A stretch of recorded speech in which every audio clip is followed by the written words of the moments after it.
Welcome to everyone watching this video today. This video is the Church Community Children's Ministry Corner, and every day this year we're going to read a children's Bible story. And today our story is based upon Exodus chapter 7 to chapter 10 all the way through, and it's entitled Frogs, Flies and Hail.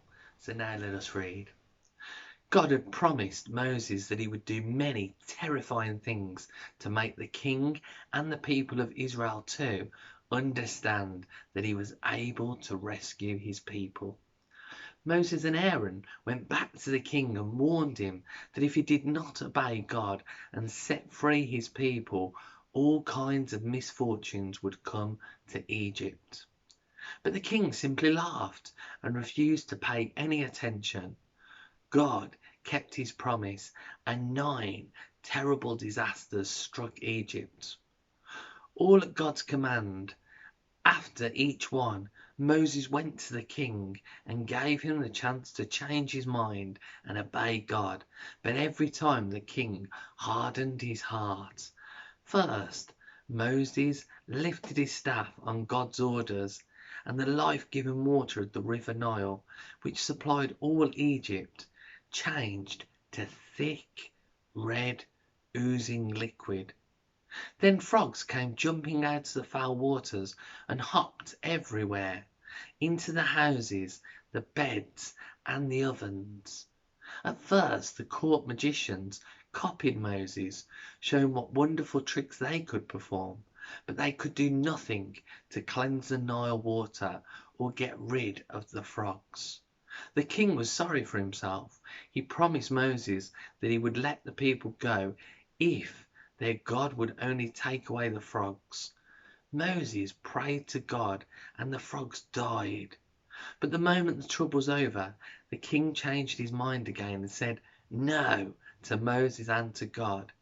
Then God sent stinging, whining gnats and fat, buzzing flies. Each time the king promised that if God took away the plague, he would let the people go. Each time Moses listened to the king, and each time the king changed his mind once the disaster was over and refused to let the Israelites go. Cows, horses, and donkeys died from disease, and the people themselves broke out in painful, red, swelling boils. But still, the king said no. A storm broke and huge hailstones rained down like bullets, but still the king said no. A plague of hungry locusts came like a black cloud and devoured all the crops. After that, the land was plunged for 3 days into black, inky darkness. In Goshen, the people of Israel were kept safe from these troubles. God had proved that he was stronger and greater than all the gods of Egypt and their clever magicians. But still, the king said no. So that is our story today. If you've enjoyed it, please do share widely and encourage others to watch these videos and click that subscribe button so you can get all the online channel content that we're producing on this ministry channel. God bless you all. Amen.